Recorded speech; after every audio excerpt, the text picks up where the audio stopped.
मेरा वाला वो थानेदार है।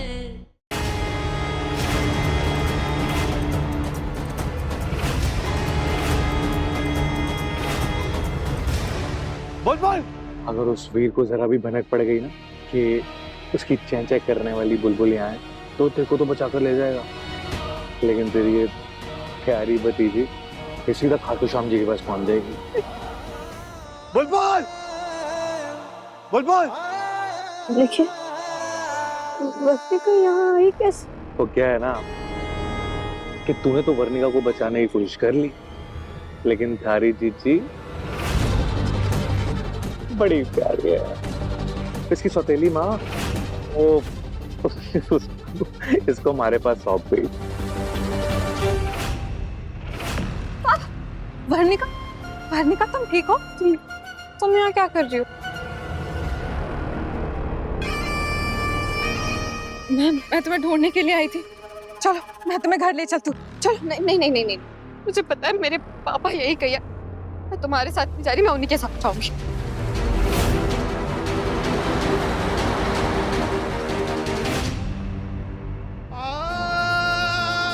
बुलबुल तुम यही हो क्या?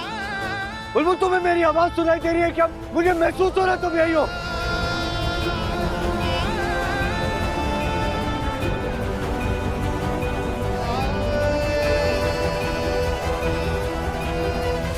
बुलबुल तुम्हारा जन्मों से मैं थारी होली। ऐसी बातें क्यों कर रही हैं आप? एक ही तो जिंदगी है, कितनी कीमती है ये, कितना कुछ है करने के लिए। एक ही आदमी के सारे अरमानों को मार तो नहीं सकता ना। इतनी बड़ी बड़ी बातें तुम मुझे बोल रही हो, खुद पर क्यों नहीं अमल किया तुमने? क्यों चली आई यहाँ?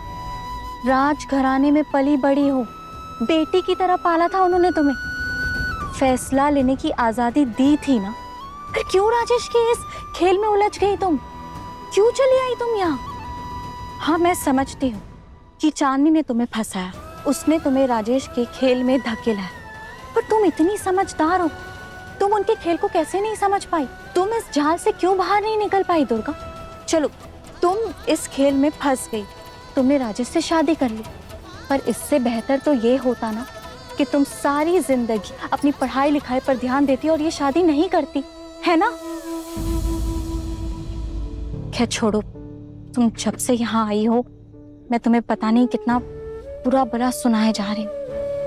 पर एक बात कहूँ दुर्गा, तुम्हारे चेहरे पर ना एक मासूमियत सी है। जब भी इस चेहरे को देखती हूँ ना, तुम्हें कुछ भी बुरा भला कहने का मन नहीं करता।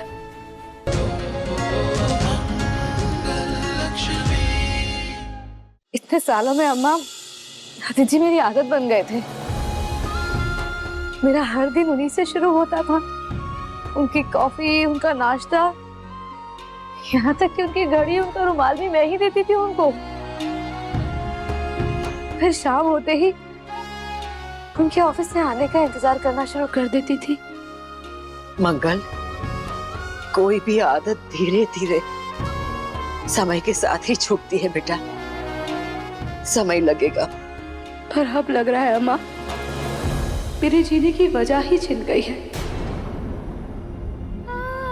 मंगल, दूसरों के लिए बहुत जी ली, अब खुद के लिए जीना सीख।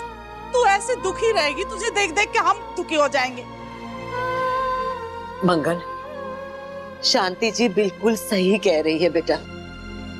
चल तैयार हो जा, मुझे बाजार जाना कुछ सामान लेने। मम्मी बाजार? नहीं नहीं, मैं नहीं जा सकती। अरे कैसी बात कर रही है मंगल, तू क्यों नहीं जा रही है बेटा? हमेशा तू ही तो जाती है मेरे साथ सामान लेने, बर्तन लेने। तू अच्छे से मोल भाव करके ले लेगी, अच्छे बर्तन दिलवाएगी। चल बेटा मेरे साथ चल। नहीं मम्मी, मेरा मन नहीं है। समधन जी समझाओ इसे, इसको अपने मन को तो समझाना होगा ना।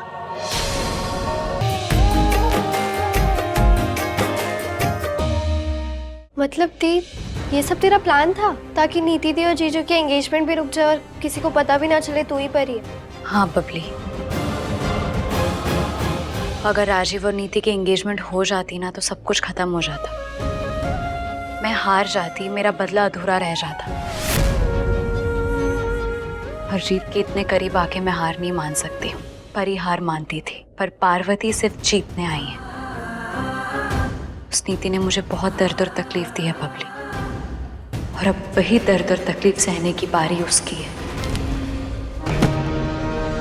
नीति, तुम ऐसे परेशान होकर ना सिर्फ अपना खून जला रही हो और कुछ नहीं। विकी प्लीज चुप हो जाओ। विक्रम चुप हो जाओ, ये बहुत गुस्से में अपना आपा खो बैठती है, इसलिए कुछ मत बोल, चुपचाप गाड़ी चला दो।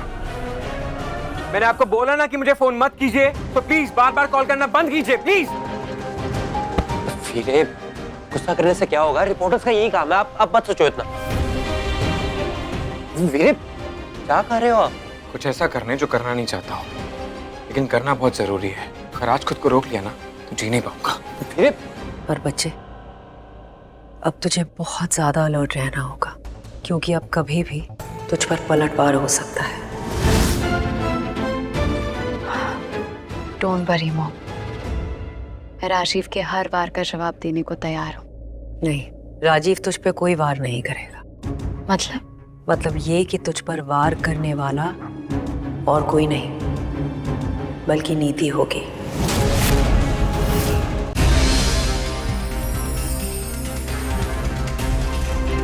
मम्मी जी, अगर आप और मैं साथ हैं तो हमारा घर कोई बर्बाद नहीं कर सकता। वो सुमन भी नहीं। हाँ, सुमन हमारे घर को बर्बाद नहीं कर सकती। अब जाओ, तुम भी जाके सो जाओ, बहुत रात हो गई है। कल खास दिन है ना, बहुत खास।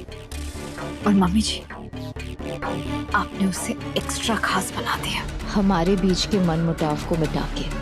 Good night.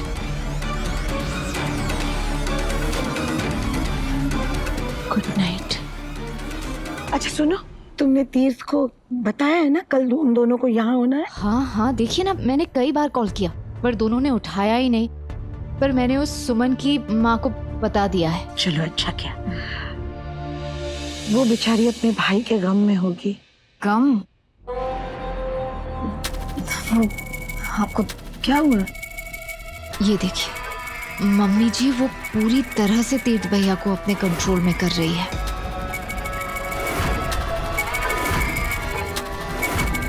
इस फोटो को देखकर लग तो नहीं रहा कि उसे कोई गम है। ये फोटो तुम्हें कैसे मिली? मुझे नहीं मिली, वो कट्टू को मिली। मैं नहीं चाहती थी कि वो देखे, तो मैंने उसके फोन से अपने फोन में भेज दिया और उस फोटो को डिलीट कर दिया। अरे पर कृतिका को किसने भेजी? सुमन ने, मेरी कृतिका को जलाने के लिए।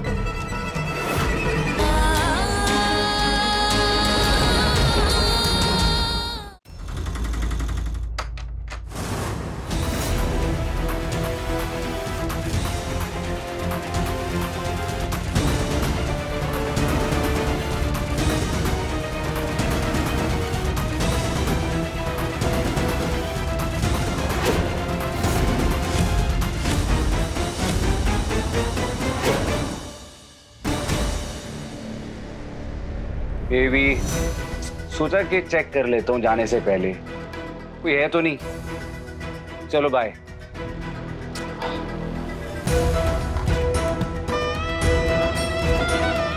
बाय।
मिश्री हम यही हैं।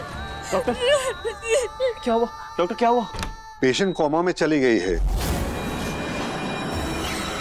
और अब ये कहना मुश्किल है कि पता नहीं वो कब कोमा से बाहर आएगी या आएगी भी या नहीं।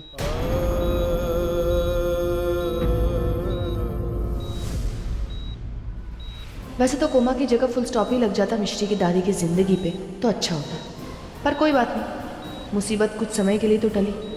कम से कम अभी ये बुढ़िया मेरा सच बाहर नहीं ला पाएगी। ना हम यही, आप हमसे बात कीजिए, दादी आंखें खोलिए ना, हम यही हैं। मिश्री संभालो अपने आप को, हिम्मत रखो मिश्री। मिश्री हमें दादी को भी संभालना है, हिम्मत रखो मिश्री, हिम्मत रखो। डॉक्टर दादी ठीक तो हो जाएंगी ना? कुछ कह नहीं सकते, उनकी हालत बहुत क्रिटिकल है।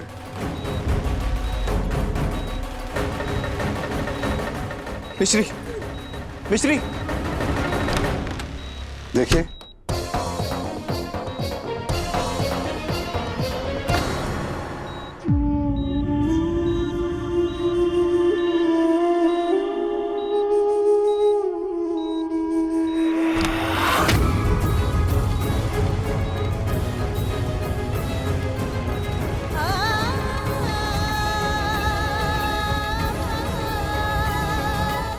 मिश्री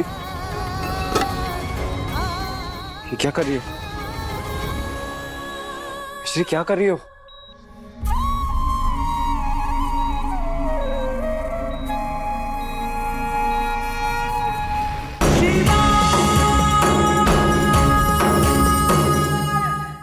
चलिए महादेव, तनिक समय संतानों के साथ भी बिता लिया जाए।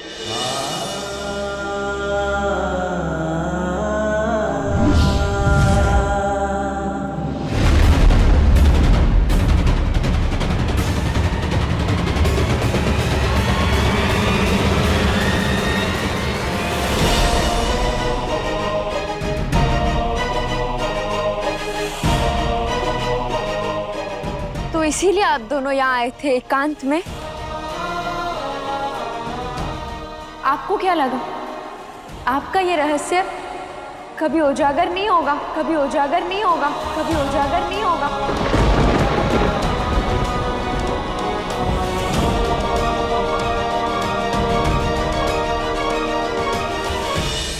पुत्री, तुम किन प्रश्नों में उलझ गई?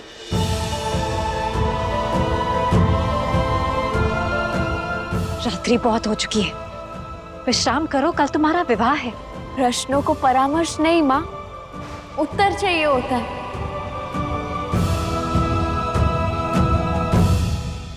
क्या मैंने जो सुना समझा वो सत्य था?